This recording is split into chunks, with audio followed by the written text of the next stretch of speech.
Blade Runner 2. Officially announced.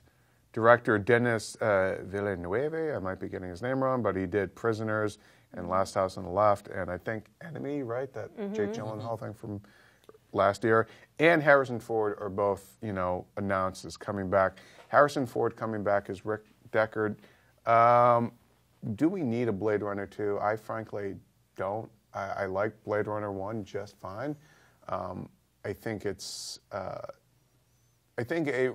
I feel like it's a movie that's more admired than enjoyed in some ways.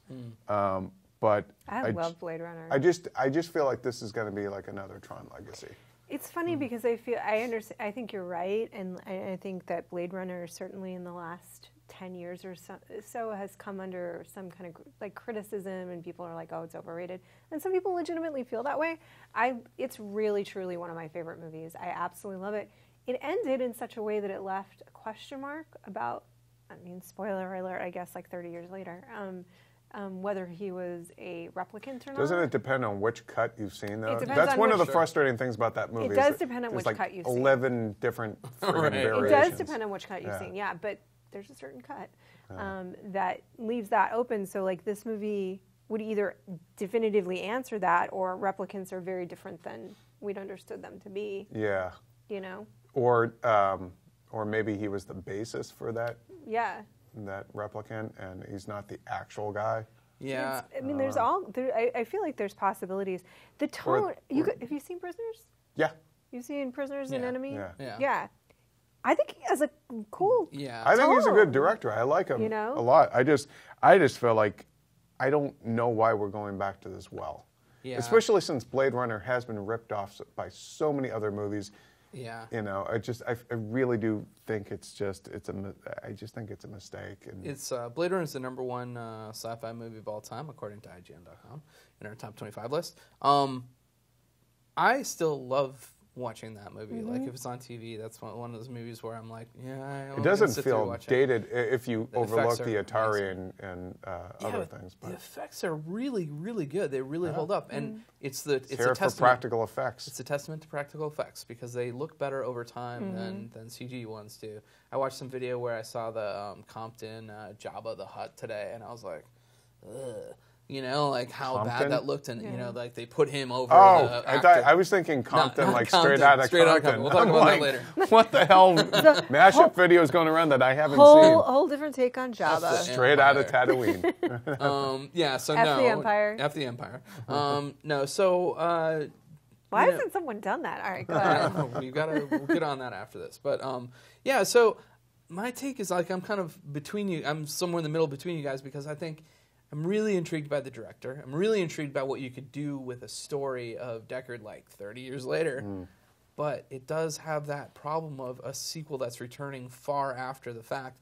And there just haven't been many successes. Cult movie. I know we all know about Blade Runner, but honestly, if you're going through suburban Ohio, how many people are going to have seen Blade Runner? Well, I don't even think it's that. I think it's the eras. Suburban Ohio, let us know. I don't even think it's that. I think it's the generations. It's kids today. Seriously, kids today may not know Blade Runner at all, and it's one of those things that you really should watch. It really is it's got something, not for everyone, but it's got something to sort of teach you, and it's entertaining, and it's awesome. Well, that's an interesting question. I want to ask you guys, what classic kind of, let's just say sci-fi movies or genre movies, but do we kind of assume that people know that they might not, or we assume that they're more interested in than they are? I feel like Blade Runner is one of those. Yeah. Metropolis. From what, the 20s? All those people who are now dead. If they had just lived Nosferatu doesn't get enough play. Speaking of Nosferatu, I watched the Werner Herzog one about a week or so ago. That's a weird flick, man. Yeah, well. It's Herzog, but I like Klaus Kinski in the makeup, but everyone's acting like he's just kind of, hey, what's up, dude? You look like a freak. So, just swinging it back around for a moment, because why not? Why not? You say yay or nay on Blade Runner 2? Nay. Wait and see. Okay. What do you say?